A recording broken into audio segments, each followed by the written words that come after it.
बिस्मिल्लाहिर्रहमानिर्रहीम। Cooking with Lubna channel पे आप लोगों को खुश आमदीद। चलें जी, बिना टाइम ज़ाया किए अपनी रेसिपी की तरफ आ जाते हैं। आज की जो रेसिपी आपसे शेयर करेंगे वो है आलू बुखारे का शेक।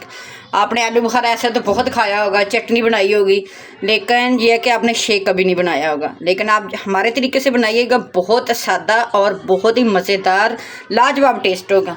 ये देखें, जहाँ हमने अच्छी तरह से अपने इनको आलू बुखारे को अच्छी तरह से वॉश कर लिया। आपको पता है आलू बुखारे के बहुत सारे फ़ायदे हैं और ये मैदे और जिगर की गर्मी को दूर करता है और इससे खून की यानी कि वो पैदा करता है खून को भी, तो इससे जगह मोटापा भी कम होगा। थोड़े से आपकी अपनी चॉइस पे डिपेंड है। अगर आपने ज़्यादा इस तरह के लेने हैं जो ज़्यादा पक्के हों तो वो भी ले सकते हैं, अगर इस तरह के लेने हैं तो भी ले सकते हैं, वो आपकी अपनी चॉइस है। अभी माशाल्लाह बहुत बेहतरीन से आ रहे हैं और कॉस्ट भी बहुत ही कम है इसकी, जो मेन चीज़ है हर कोई अफोर्ड कर सकता है। चले, हमने ये एक पाव के हिसाब से ले लिए, यानी कि एक गिलास के हिसाब से, कम ज़्यादा आप कर सकते हैं, लेकिन बनाने का प्रोसीजर सेम ही है। अच्छी तरह से इनको वॉश कर लिया था। ये देखें, इनमें थोड़े से खट्टे भी है और थोड़े से मीठे मीठे भी है। हमने दोनों ही ले लिए थे। ये देखिए, क्योंकि दोनों तरह के आ रहे हैं। अभी ये वाले जो है ना, ये देखिए आराम से इनके छिलके निकल जाएंगे। ये जो ज़्यादा मीठे होते हैं, इसमें यह है कि आपको चीनी डालने की ज़रूरत नहीं पड़ेगी, लेकिन ये है कि फ़ायदा दोनों को ही बराबर है। ये देखें माशाल्लाह से। और जिगर और मैदे की गर्मी के लिए इतने ये बेस्ट है ना कि आपने ये सीज़न में पीना शुरू कर लिए ना तो आपके स्किन में भी ग्लो आएगी और मैदे और जिगर को ठंडक पहुंचेगी। सबसे पहले क्या करना है, हमने इसको वॉश कर लिया। अच्छी तरह से वॉश करना है क्योंकि इसके ऊपर ना केमिकल लगे होते हैं, आपको पता है। जैसे आप लेके आते हैं ना, तो जैसे पेटी से निकालोगे तो देखना ऊपर से रेड वाइट से होते हैं। तो इनको अच्छी तरह से वॉश करना है, तकरीबन 2 से 3 पानियों में, तो फिर आगे का प्रोसीजर करिएगा। तो अच्छी तरह से हमने वॉश कर लिया इनको। और ये देखें, ये जो इनके अंदर टहनियाँ थी ना वो हमने निकाल ली। इस तरह कुछ की थी, इस तरह निकाल लेनी है क्योंकि टहनियों के अंदर भी कोई मट्टी मुट्टी ना आए। सफाई का आपने बहुत ख्याल रखना है। चलिए, ये हम अच्छी तरह से वॉश कर लिया, इनको साफ़ कर लिया। अभी आ जाते हैं अपने जग की तरफ। ग्राइंडर जग नॉर्मल जो जिससे जूस बनाते हैं, ना तो आपको उबालने का झंझट और ना इनको ठंडा करने का झंझट। जस्ट 4 से 5 मिनट लगेंगे आपको ना, तो आपका ये ठंडा ठार जूस बन के तैयार हो जाएगा। चीनी ऐड कर लें अपने टेस्ट के हिसाब से।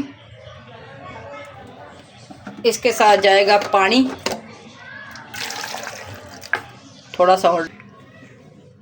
ये देखिए, और ये इतना मज़े का बनता है ना जूस कि आपको ज़्यादा मेहनत करने की ज़रूरत नहीं पड़ेगी। लाओ, दो और बना लो जूस बस। अगर ज़्यादा खट्टा तो उसके लिए खटास कम करने के लिए भी आपको एक टिप्स देती हूँ। उसमें यह है कि काले वाला नमक होगा ना जो, उससे टेस्ट भी ज़्यादा आएगा, लेकिन ये कि खटास को वो थोड़ा सा लेवल कर देगा। एक चुटकी आपने वो डाल लेना है काला नमक, और देखिएगा जी कैसे 4 चांद लगते हैं आपके जूस को।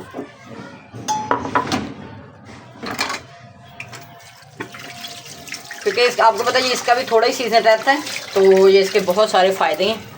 तो ये है कि कम सीज़न में ज़्यादा फ़ायदे उठाएं आप इसके। गर्मी भी शदीद पड़ रही है, तो ठंडे ठार में बना के बच्चे और बड़ों को सबको दे सकते हैं। और मैदे में तो ऐसे हो जाएगा ना जैसे बेहतरीन सा इसी लग गया।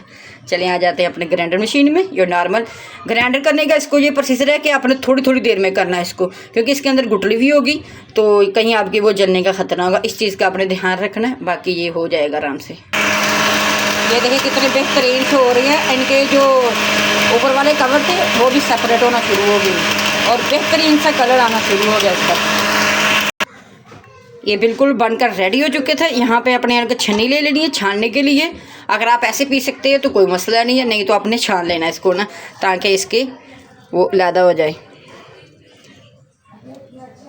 छिलके लैदा हो जाए। ये देखें, आराम आराम से छानेंगे तो ये हो जाएंगे।